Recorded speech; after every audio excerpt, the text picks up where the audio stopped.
இன்றைக்கி மணத்தக்காளி கீரை குழம்பு செய்ய போகிறோம். வாங்க பார்க்கலாம். குக்கரில் கொஞ்சமாக எண்ணெய் ஊற்றிருக்கேன். ஒரு வெங்காயம், ஒரு முழு பூண்டு, சீரகம், காஞ்ச மிளகாய், புளி எல்லாம் போட்டு நல்லா வதக்கி விட்டுக்கலாம். இதில் 1/4 ஸ்பூன் மஞ்சள் தூள் போட்டுக்கலாம். 100 கிராம் அளவில் துவரம்பருப்பு எடுத்துருக்கேன். இதையும் போட்டு தேவையான அளவு தண்ணி ஊற்றிடலாம். 3 தக்காளி சின்ன சின்னதாக கட் பண்ணது. மணத்தக்காளி கீரை நல்லா சின்ன சின்னதாக கட் பண்ணது.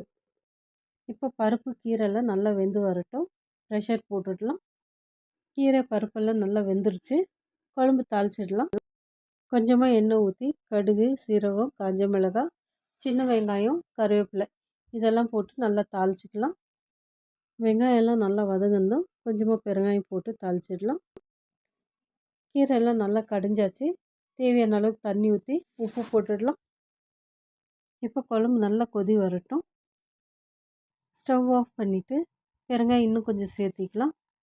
இப்போ வதக்கி வச்சுருக்க தாளிப்பெல்லாம் ஊற்றிடலாங்க.